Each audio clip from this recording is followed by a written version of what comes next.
And welcome back, ladies and gentlemen. You are listening to Truth Warrior, broadcasting live from truthfrequencyradio.com. And I'm here hosting the show. My name is David Whitehead. I'm here from Toronto, Canada. And I apologize that we got cut off there with Richard Garner in the first hour. Man, he's just a wealth of information. He's been doing this for a long time, and I greatly respect his opinion. I really wish we had some more time. We could have discussed some of those subjects we were just getting into with him, but he's definitely agreed to come back on in the future, so we're going to continue that conversation with him. I highly recommend you check out his radio show, What in the World with Richard Garner. It's on Sirius XM, channel 167, and check out the great work that he's been doing. But it might actually be a great segue for my next guest here in the second hour. I have the one and only Richard Dolan joining me from Rochester, New York. And he really needs no introduction on this show. But for anybody tuning in that is not familiar with Richard Dolan's work, Richard's been researching UFOs for over 20 years, and he's the author of several volumes of history on the subject, one speculative book about the future, and his newest book, UFOs for the 21st Century Mind, is an absolutely must read if you have any kind of fascination with the subject of ETs and UFOs and this fascinating subject. It's even if you're just new to it or whether you've got experience in it. I've read through the book and there's information there for everybody. And I know Richard's also got some more projects on the go, which I'm very excited to talk to him about. And as I mentioned in the first hour, he'll be one of the keynote speakers on our upcoming Canada Disclosure Tour here in Canada. We'll be hitting 4 major Canadian cities, starting in Montreal on April 4th. Following weekend, we'll be in Toronto. And then the weekend after that, we're going to be hitting up Calgary and Vancouver.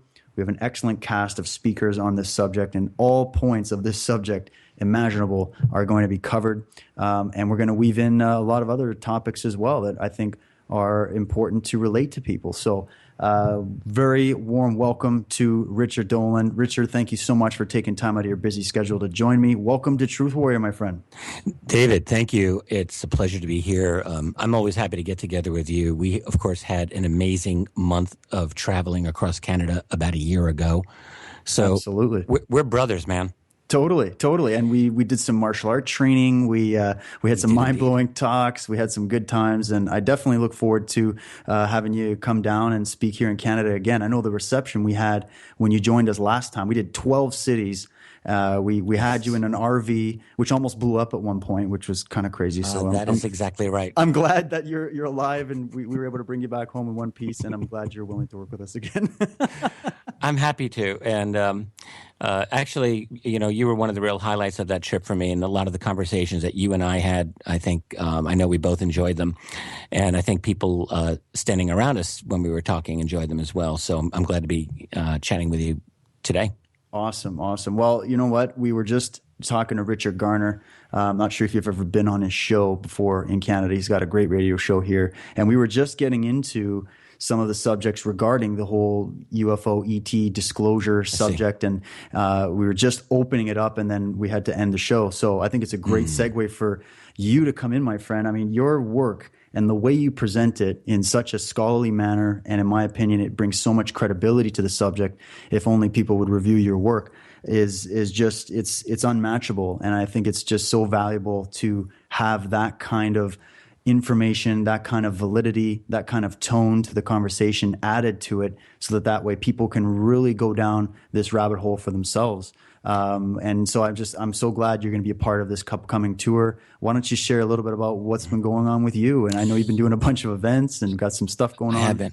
Well, I just want to follow up on what you said. Regarding the UFO issue, I could not agree more. I've been involved in this now for over 20 years. It's been my obsession for all of that time. And some people would step back and think, well, why would you be obsessed over UFOs, flying saucers for 20 years? What's wrong with you?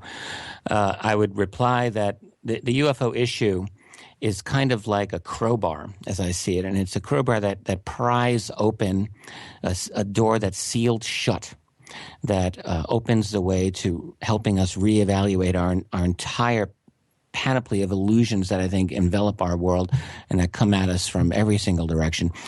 For me, the UFO reality, understanding it, asking myself the question, is it real? Why are people interested in it? Why is there an apparent cover-up? All of this is very important.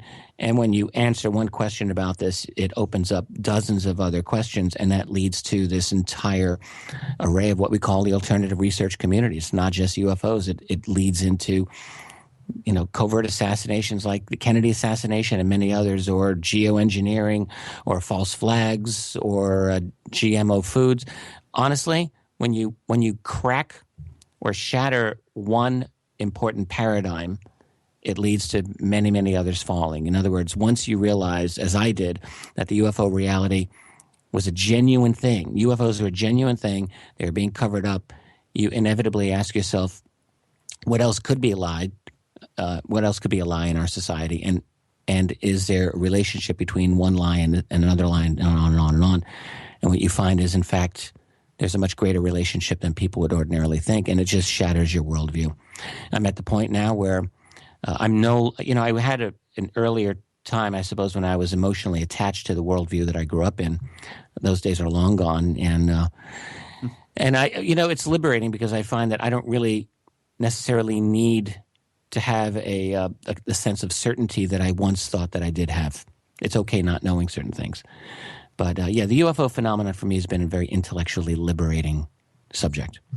Well, and you've been into this for like over 20 years, and you originally were just trying to research further into history. That was your main subject and what you were trying to write a thesis on, and then you stumbled across this subject, if I'm not mistaken. Exactly. And where would you say it's led you now? I mean, in the UFO community, you've been to, I don't know, hundreds or not thousands of conferences, and you've covered this issue extensively. Yes. There seems to be almost like a closed-mindedness to other subjects in a lot of areas. It seems to be they're very much tunnel vision only on the subject of UFOs. And then when you get into maybe some of these more geopolitical or conspiratorial realms, right, they're very closed-minded to the UFO subject. Do you see any of that shifting now and kind of blending more in this time? Well, in my own work, I'm all about combining those. I've never been solely a guy who just looks at UFO cases. That's never been my interest.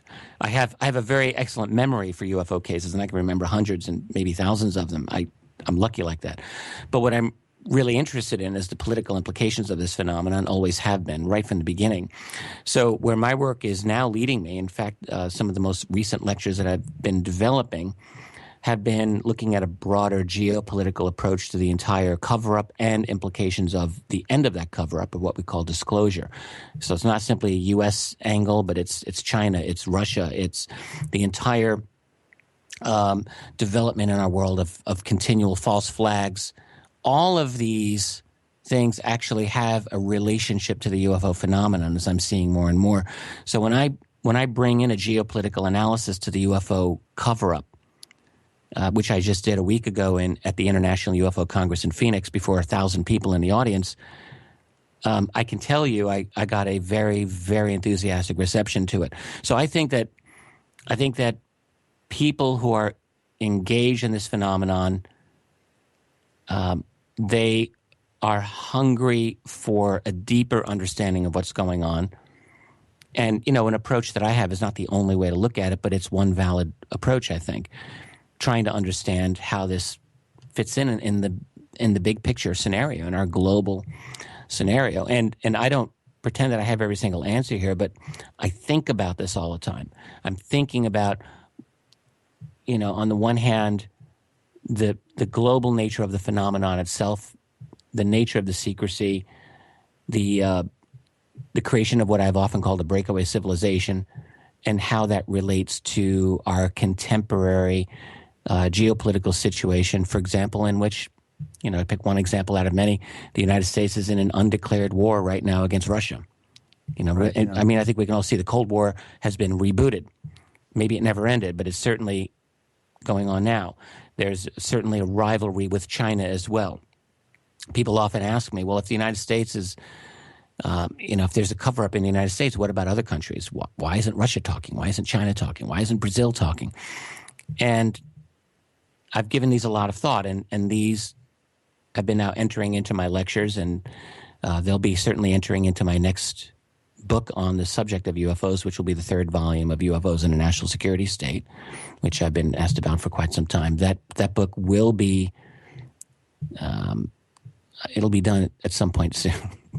I should say that I'm actually working on 2 books simultaneously. This is part of the mark of the insanity of my life. So I'm working on volume 3 of the National Security State series, and that'll be about probably a 600-page book. But I'm also working on another book, which I don't really want to get into the specifics just right now, but I will say that it's been a fascinating, absolutely riveting piece of research, and I think that when it's out, people will be very glad that it's out. Well, I definitely look forward to it, and just the way that I see your research. And I mean, I watched your presentation in Canada 12 times, and I each time pulled something new out of it, and really enjoyed the way that you brought even new information every time you presented it, bringing forward eclectic research, not just one like a one-dimensional approach, is very important. And I think that the work you're doing with these books, the fact that you have this 3rd volume of history specifically on the subject of UFOs, but then simultaneously working on some of these other projects to bring other pieces of this puzzle forward, how has that changed you as a person and helped you develop on your road to being a truth warrior?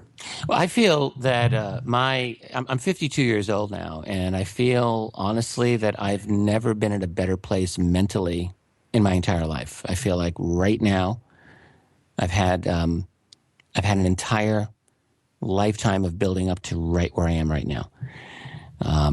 All the cylinders are firing, the fire is burning at a full roar, and I'm at the point where this year I feel like I can do just about anything that's thrown in front of me.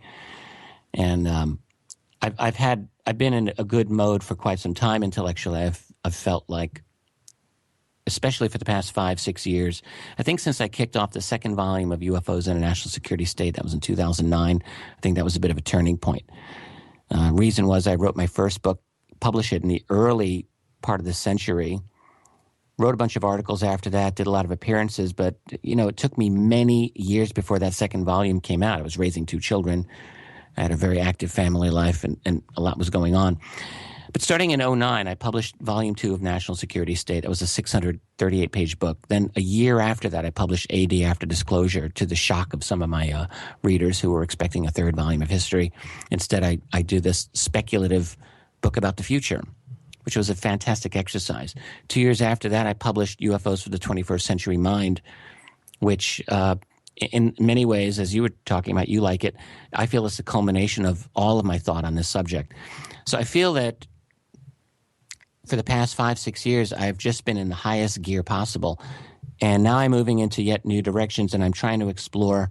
I'm coming back in a sense. I'm not leaving UFOs at all, of course, but I'm coming back to my foundation of thinking, which is politics and philosophy. And to me, if I can't understand the UFO phenomenon within that broader context, then I have no interest in studying it.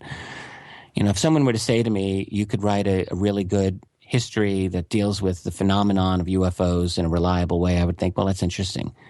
But what I'm really interested in doing is writing a book with some passion, with blood, as it were, that really explores, in the best sense of the word, with the greatest people who've ever written about this. I want to take my stand alongside that. I want to at least try for it. I want to try to write a book that I think is something that will last for many, many years. And whether it does or doesn't is irrelevant, but that's always what I'm striving for. I feel like if you're not going to, don't just do something for it to be okay. Do something for it to be great.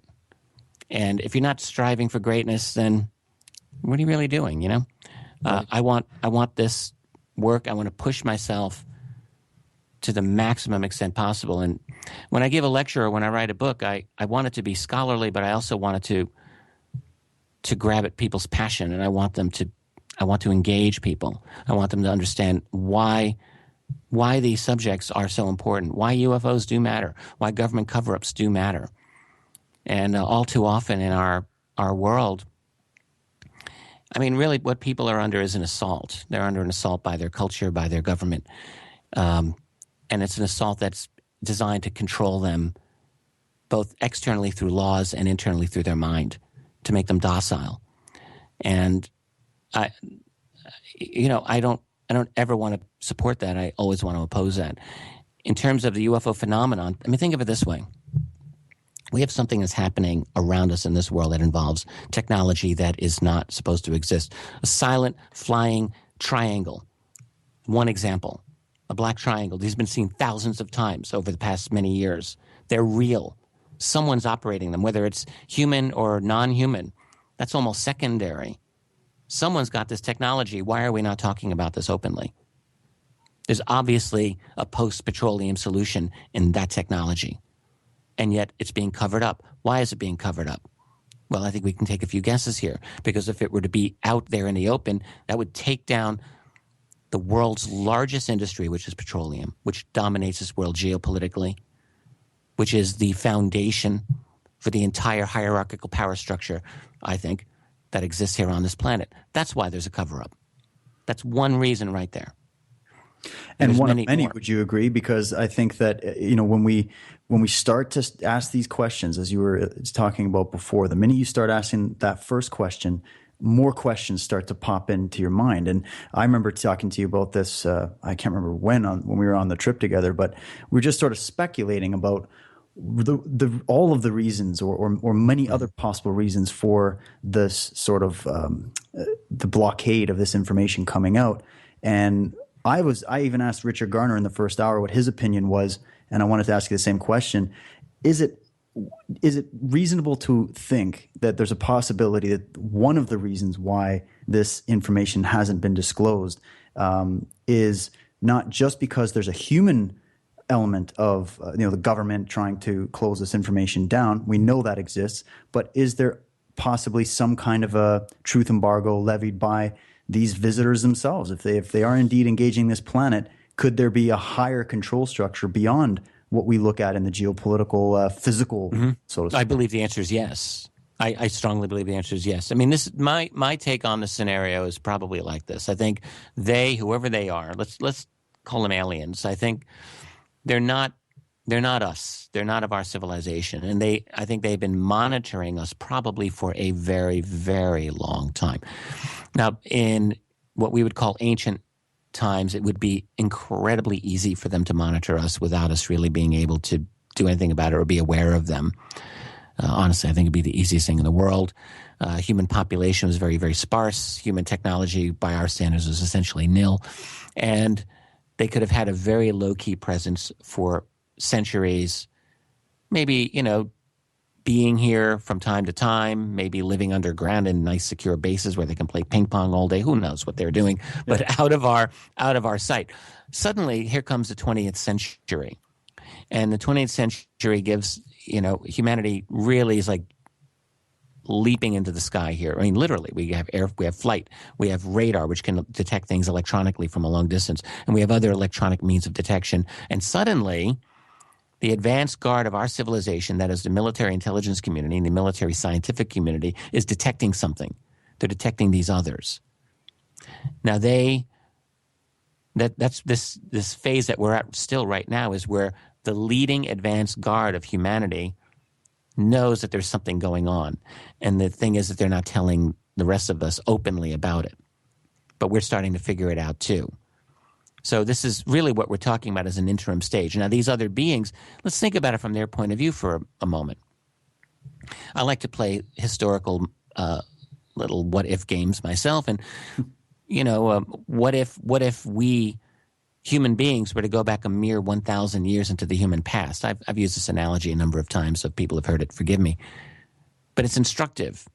You and I go back with our knowledge, with our little iPhones and our smartphones and our tablets and everything that we know about the world of the 21st century. And we go back 1,000 years to 11th century Europe.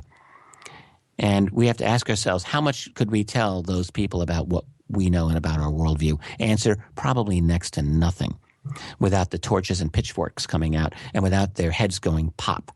Right, yeah. Realistically.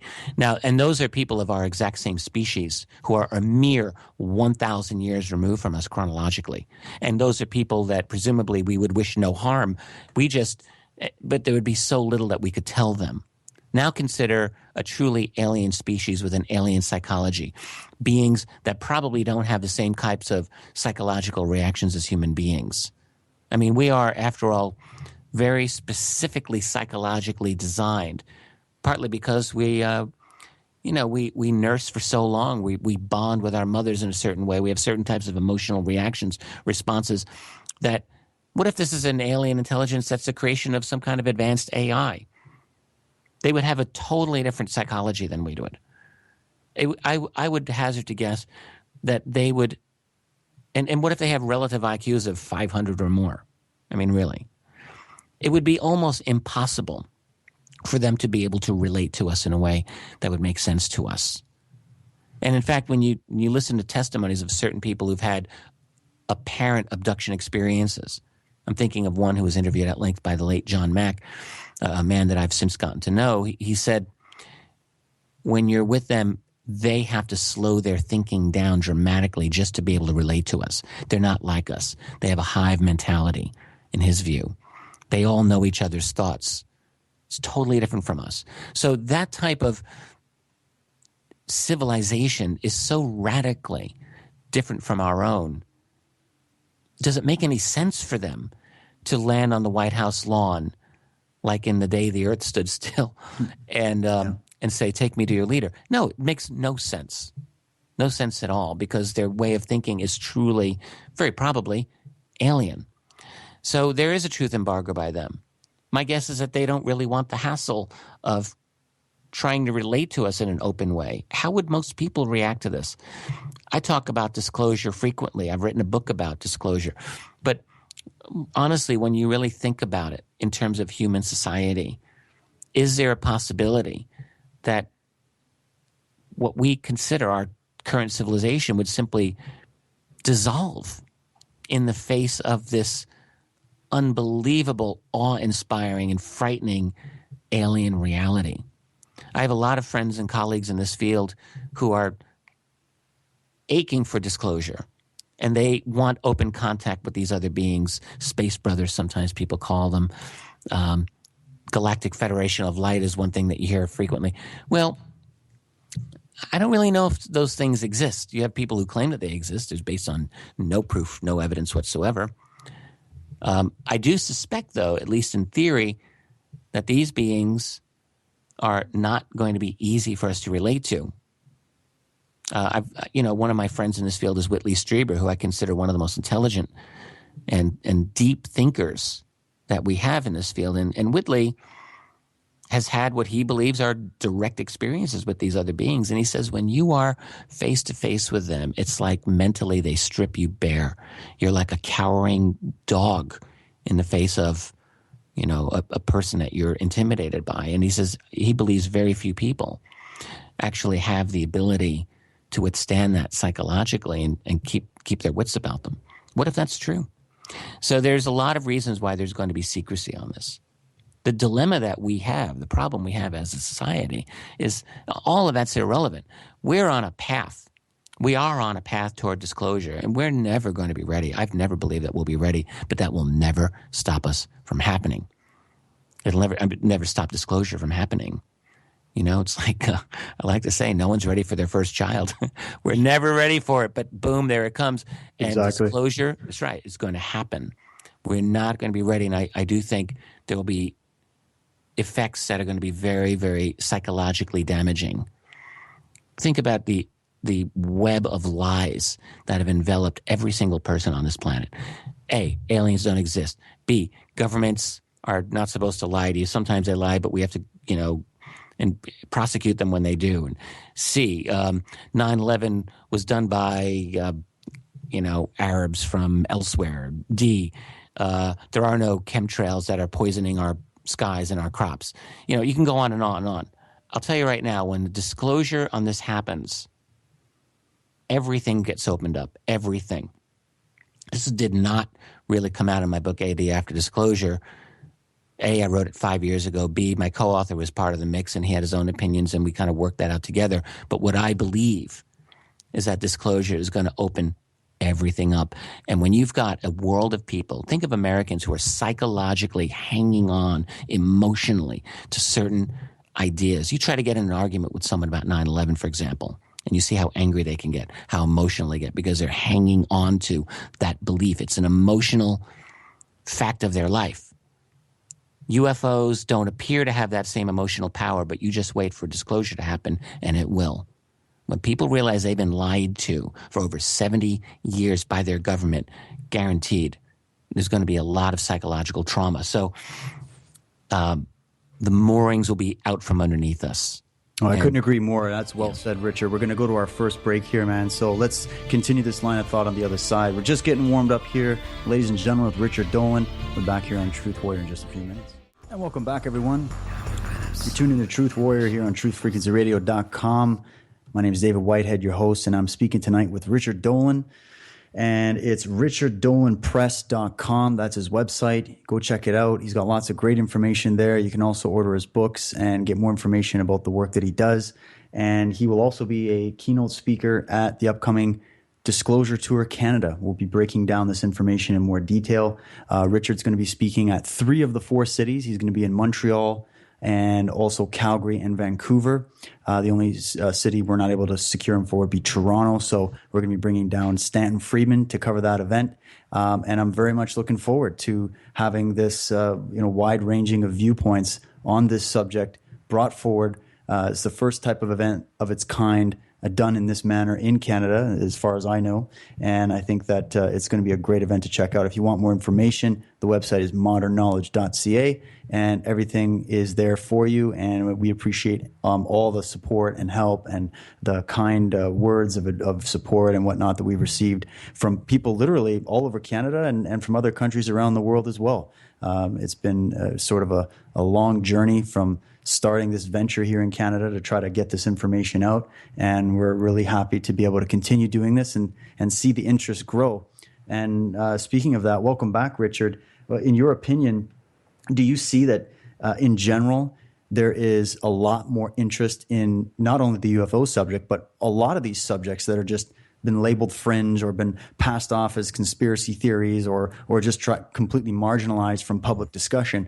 Do you feel like that the reason why we're seeing more of an aggressive attack from the media and from, I guess, sort of the official side is because more people are getting curious about this and are doing their research and looking into work like yours? Yeah, absolutely. Absolutely. I could not put it more strongly. I started researching UFOs back in the early 1990s. My God, it feels like a million years ago. At that time, this is really pre-web. There was a little bit of an internet. There were bulletin boards and things. There was what was called Usenet. Some old timers remember that. But there was no World Wide Web. There was no graphical user interface. And it really was a different intellectual climate. When I started researching UFOs back then, I literally had to sneak around with my books. I would go into the University of Rochester library, hiding my UFO books because I didn't want people to see it. And that would go for any other kinds of conspiracy. I remember talking with a professor at the university there about JFK. This is early 1990s. And even then it was, God forbid you have a conspiratorial attitude about JFK's assassination a quarter of a century after the fact. It was not really possible. I think much has changed. And what has changed is that the web has allowed people to talk to each other outside of highly channeled, corralled sort of venues, which had always been the case in the past. People had created their own little privately run magazines and things like that of limited circulation. But suddenly, with the web, we have the ability to reach millions of people. Back in the late 90s, when Bill Clinton was still president, there was a famous remark by Hillary. She was very unhappy with this new World Wide Web. And in fact, she wanted to look into measures to control the web. This is back in the 1997, 98, because the what was mainstream media was being too much questioned by alternative media. And I think the big one they were going after at the time was Drudge, which was one of the one of the first big kind of alternative media sources that got a lot of press. And she wanted to take the Drudge report down. I remember this very distinctly. That's just one aspect of the greater issue. You've got Drudge and you've got all of the other alternative news sites that are out there on the left, on the right, and of every kind of shade that you can imagine. And that's a wonderful thing. That's exactly what we've needed. So it's been 20 years of that now. We've had basically 20 years of an alternative research community that's out there on the web. And it's leaving its mark. Relating to UFOs, 2 years ago, I was part of the citizen hearing on disclosure, organized by Stephen Bassett, who will be on the disclosure tour along with me and along with you. And a number of those presentations, including one of my own, is on YouTube. And what you see is that an entire new generation of people going on to YouTube looking for UFO information stumble across this hearing that was held with 6 retired members of the United States Congress by researchers who were dressed in nice suits, who were very dignified, spoke very well overall on the subject in a very serious environment. And it's things like that that are having a cultural effect. It is happening. What we're seeing right now is it's a war between the established hierarchy, which controls the corporate media, television news basically, which is still quite prominent, still quite dominant. They control the entertainment industry. They control all TV. It's not just news. It's all TV programming, which also has very, very explicit social cues and social programming that they try to inculcate on us. Well, I've always found it funny that they call it television programming. Absolutely.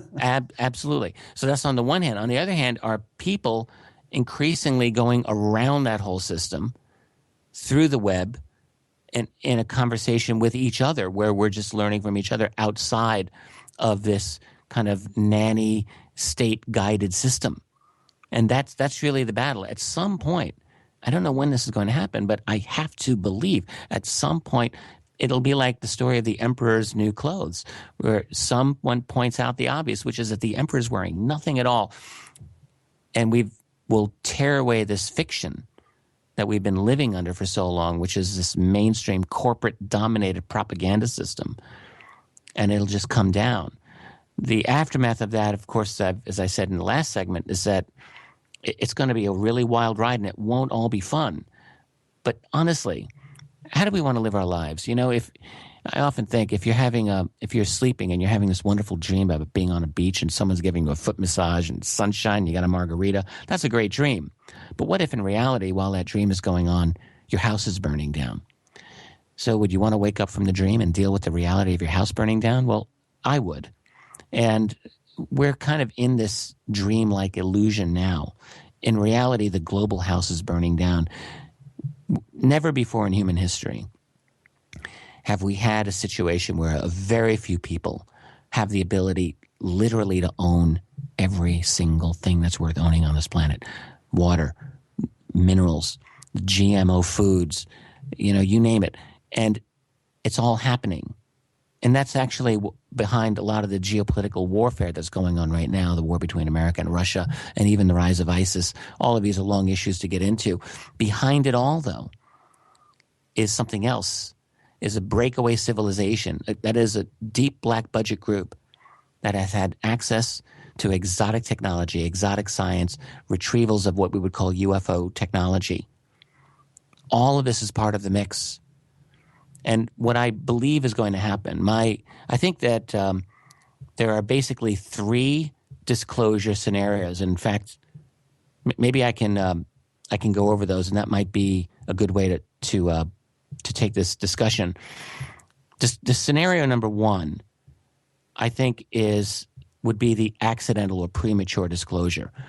And that could happen as a result of what's going on right now between America and Russia. So basically what's happening with Russia, this is a very simple thing. All right, the United States is in an economic decline. We're drowning in debt over here. All right, there's a very real chance that the dollar's reign as the world reserve currency may come to an end. It all has to do with the petrodollar. Saudi Arabia has agreed for years and years and years to sell all of their oil in dollars. What that has done is it's essentially forced all of the nations of the world to trade oil in dollars, hence the petrodollar. And what that has done for the United States economy is it's given the U.S. government a tremendous amount of power. All these other nations have billions and trillions of U.S. dollars, and they need those dollars if they're going to buy energy, which they all do. And the U.S. can print off trillions of dollars to fight these useless wars, and they can get no other nation can do what the United States does in terms of printing out its money because it's got the dollar as the world's reserve currency.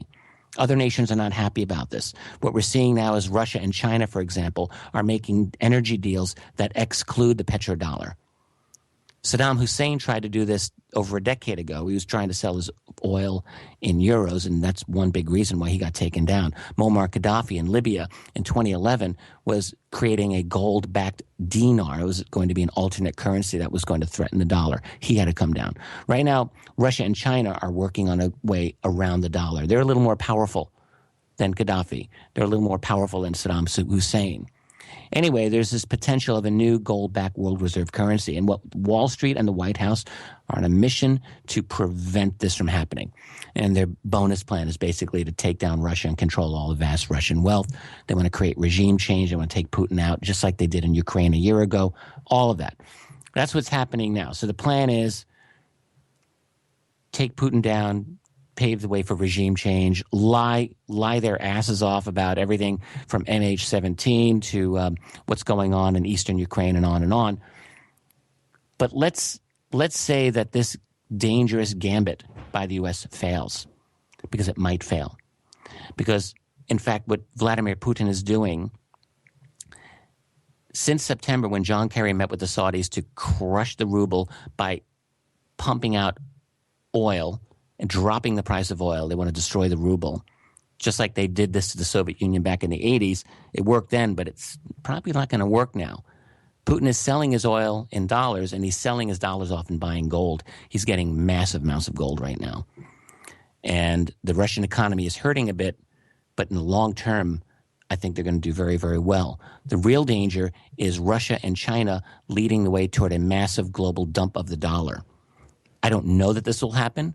There can be major repercussions against them as well as the entire world if it happens, but it might be inevitable. If this were to happen, disclosure scenario number one, premature disclosure, could be caused by basically U.S. hyperinflation, collapse economy, and the end of America's run as a global hegemonic superpower. This really can happen. Now, in a situation, of course, the scary thing is America would still have the world's most terrifying military-industrial complex, and when you have a broke nation with a lot of weapons and bombs, you have to be afraid of what might happen next. It'd be like the fall of the Soviet Union on steroids, basically. Exactly, and think about what happened during the fall of the Soviet Union in terms of UFO information. A lot of information leaked out. That's right. At the end of the Soviet era, a lot came out. It's like rats jumping off of a sinking ship.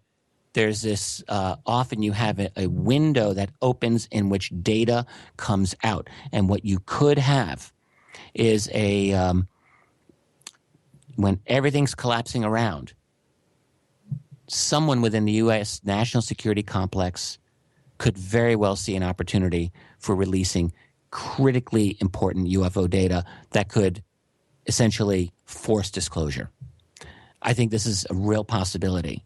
I don't know about anyone else who's talking about this, but this is an idea that I cannot get out of my head and I think can absolutely happen. So that's one possibility. Some people ask me about other nations, like would Russia or China disclose? And I'm actually not seeing motivation there. Despite the fact that a couple of years ago, Prime Minister of Russia, Dmitry Medvedev, made a statement. Many people who follow this field understand or are aware of what he said. Basically, Medvedev, who's second most powerful politician in Russia, off after an interview, but still on camera, seemingly very casually, with a straight face, talked about a briefcase that every top Russian political leader gets. One has all of the atomic nuclear codes, and the other has information on aliens living on Earth and the security services that monitor them and control them. And then where the media, of course, turned this into a big joke is he said more detailed information you can get from a well-known documentary called Men in Black. It was translated as well-known movie, Men in Black, which of course is the Hollywood movie. But in fact, there's a Russian documentary called Men in Black, which is a very serious treatment. The point is, Medvedev, I think, was quite serious. I don't know Dmitry Medvedev, but I believe from just looking at that video many times, I think he was serious. But that doesn't mean that the Russians are going to disclose. If the Russians were to disclose the reality of UFOs, they have as much to lose as the American power structure does. They're just as dependent, more dependent, frankly, on oil. I mean, that's their entire national economy. China, too, if they were just to let this secret out, you see, it's just too disruptive for all of these nations. This is what I think. And most other nations that are not power players probably lack the specific knowledge that the U.S. intelligence community has, that the British intelligence community has, that the Russian and Chinese and some of the Europeans have. So I think most nations won't have the ability to do it. But I think if in the event of a U.S. economic collapse caused by the failure of the current strategy against Russia, could happen, that could cause disclosure from inside the U.S. I think disclosure scenario number 2 is the preferred disclosure that our elites want. Here's the basic situation as I see it. We're in the middle of 2 races. It's like 2 foot races. 1 foot race is between the people and our handlers. Number one is we've got greater social awareness sparked by the web, which we talked about. Their solution, control the web. And we see increasing moves around the world to control the internet. Here in the U.S., I think we scored a victory recently with the preservation of net neutrality. You've got a lot of people saying that there's a Trojan horse in there for greater federal control over the net. Could happen. Haven't read the details. I don't think anyone has. There's no question, though, worldwide, tremendous movement by political powers to control the internet through surveillance, through censorship, and the like. We have that here in Canada as well. We've got it admitting, we have our prime minister and their cabinet admitting that they're creating social media accounts and having federal agents, spying on people and monitoring conversations and editing conversations. So yeah, it's happening everywhere. Yeah. Americans love to think of Canada as this land of liberty. And honestly, I mean, Canada's a great country. I love Canada, but you've got the same kind of problems up there that we have down here. Oh, absolutely. We're very much the 51st state over here, I think. It's very much becoming a police state there. So another problem is people, sharing ideas and technological breakthroughs with each other through file sharing. So the solution there is you control file sharing, and you create an international legal structure to prevent this from happening. I mean, really, the excuse they're giving is they don't want you to steal, the Master and Commander or some other movie. Like, God forbid, you're going to break the industry. What they really don't want is for you to share next generation technological solutions through 3D printing. That's like the next generation of the Pirate Bay. People are going to be uploading their inventions. All right, this is an amazing. I don't hear people talking about this, but think about it. Next generation 3D printers are going to be able to do mixed materials, so they'll be able to do integrated circuits. They'll be able to do organic materials. They're going to be like magical replicator devices, and there are going to be a lot of smart people in this world uploading their own CAD designs of their own innovative inventions that you or I or anyone else will be able to download. That is an enormous threat to the status quo, and that is the primary thing they want to stop right now. They want to stop it before inventions get out of hand and we kind of break. Someone uploads a energy harvesting device that allows you to go off the grid and you don't have to pay your utilities. I mean, that would be a wonderful thing. They don't want that to happen, guaranteed. Another problem is basically a restive population due to fewer and fewer meaningful jobs. So what's the solution there? You create a police state. That's the race. Will they create a total police state before people make their own breakthrough and break the police state? That is literally the race. There's another race between our secret keepers or the breakaway civilization and these other beings. All right, so here's a couple of possibilities going on here. A, is humanity simply a vassal or hostage to some extent to these other beings? Could be. In which case, is our leadership working for these other beings, or is our leadership working against these other beings? Either possibility is there. In any case, there's probably an attempt, guaranteed, for our classified world to play catch-up to some extent. In other words, from a military point of view, this has to be the case. They see these other beings here who are vastly more advanced than we are. And I guarantee you, generals and intelligence community people are looking at that thinking, holy smokes, we are so far behind. We have got to catch up or we're toast. The only way for them to do that is through absolute secrecy. They do not want the world to know about this for their own reasons. They don't want to cause panic, or they don't want that to be out in the open. If they're having a secret war against other beings, they probably don't want to advertise it. So what that means is you have to create an intensely elaborate black budget civilization. It means you have to do all kinds of end runs around your formal constitutional form of government. You basically kill your republic. You kill your democratic system. And I think what it ultimately means is the creation of a hierarchical authoritarian state. That's what they're looking for. And only then, after they've completed that creation, I believe, will there be a voluntary kind of disclosure of sorts. So you want to, they want to enforce intellectual property rights. They want to create a total surveillance state, total intimidation state. They want to turn web into TV, which we're already seeing. I've looked at a advertisement for one of the smart TV things, or Samsung, I think it is. And these things are scary. You tell people about this because this is just incredible where these devices are going. Exactly. What they're trying to do is to create your television experience. So you can have your little icon for your Facebook and for your Netflix and for your Hulu Plus and your Skype and your Twitter and USA Today or whatever the hell you got in Canada, the equivalent, the same little rag that means, right, the propaganda, History Channel and your Wall Street Journal. So it's all these little buttons, but they're all like corporate media buttons. And they try to guide you. They're corralling people. They don't want a wide open web. They want a web that's corralled into corporate channels. And then, of course, as I mentioned in the first segment, right now we're in the middle of a creation of continuous false flag events. This is part of the phase of our civilization that we're in. They have to create false flags. The reason is, when you're in the midst of creating a global transformation, you have to motivate people to go from point A to point B. Point A is a point of freedom. Point B is a point of subservience and ducking your head and being used to a surveillance state 24/7. And to get people to that, you periodically have to create events that have powerful emotional resonance, that terrify them sufficiently to make them to run to the state for protection. And so I think the creation of false flags is I'm suggesting that it's actually a temporary, but for their point of view, necessary phase of our civilization. Once they've clamped down a complete global totalitarian system, I'm pretty sure they won't need the kind of false flags that are going on because they'll have total control. It won't be necessary. What they're looking for is to have total control of a global intellectual life. And then, and only then, will there be disclosure, at least from their preferred disclosure scenario. In other words, to achieve disclosure of this alien presence within a 24/7 all-encompassing virtual fascist society. I think that's what they want. Now, we can go a step further and say, what is the end game of our human handlers here, vis-a-vis these others especially? What I try to do is imagine our world in 50 years. This is hard to do, but let's just take a couple of ideas that a lot of leading thinkers are looking at.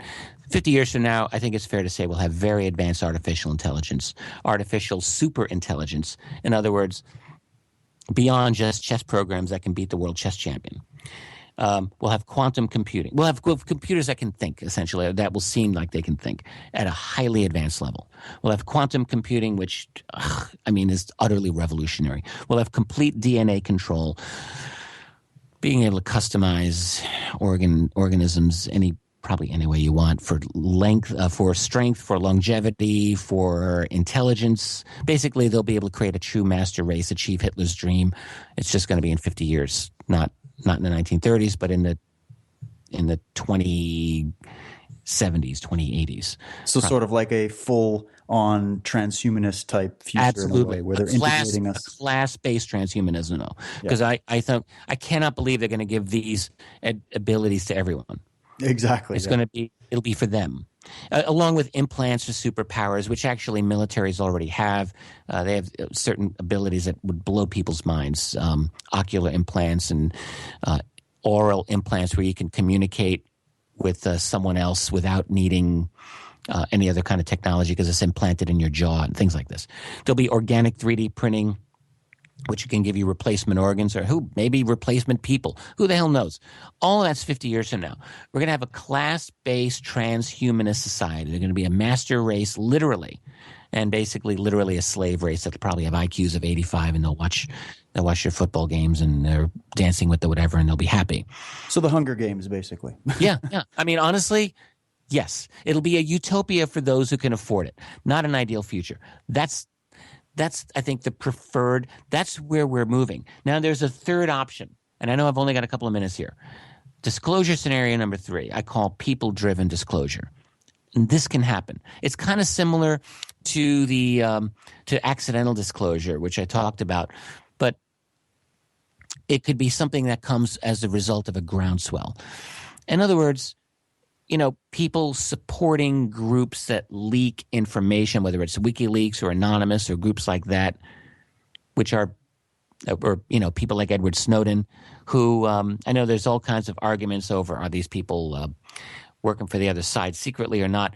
My take is they're leaking valuable information that we need to have, and I think efforts like that have to be supported around the world.